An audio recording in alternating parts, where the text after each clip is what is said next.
Navbatdagi 3 xonalik uyimizni viza obzorni qilib beraman. Assalomu alaykum, hurmatli mijozlar va hurmatli bizning maqsad boruvchilar. Gagarin hududi, shahar Nalovda oldida 3 xonalik uyimiz sotuvga chiqyapti. Ikkinchi qavatga asosiy kirish qismimiz. Kirganimizda mana shunaqa prixojniy mebel qilingan. Koridorimizni davomida, ya'ni to'g'risida общий sanuzel bo'lyapti. Remontga o'z fikringizni kommentariyaga bildiring. Bu yerda bitta bolalarimiz uchun yotoqxona, har bitta kvadratdan umumiy foydalangan. Bu yerda esa mehmonxonamiz bo'lyapti, oshxona, yotoqxona bo'lyapti. Bu yerda kattalar uchun yotoqxona, barcha qulayliklar qilingan, plus balkon mavjud. Va oshxonamiz.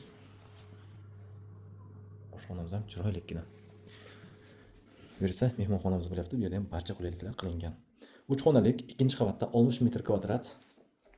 Narxini 84 ming so'm yana savdosi bor. Kadastr hujjatlari bor. Kimga agar qiziq bo'lsa, pastda nomerga qoldiraman. Bemalol telefon qilib aloqaga chiqinglar. Bizlarni yo'qotib qo'ymaslik uchun videoga bitta like va podpiska bosishni esdan chiqmasin. E'tibor uchun rahmat. Xayr, salomat bo'linglar.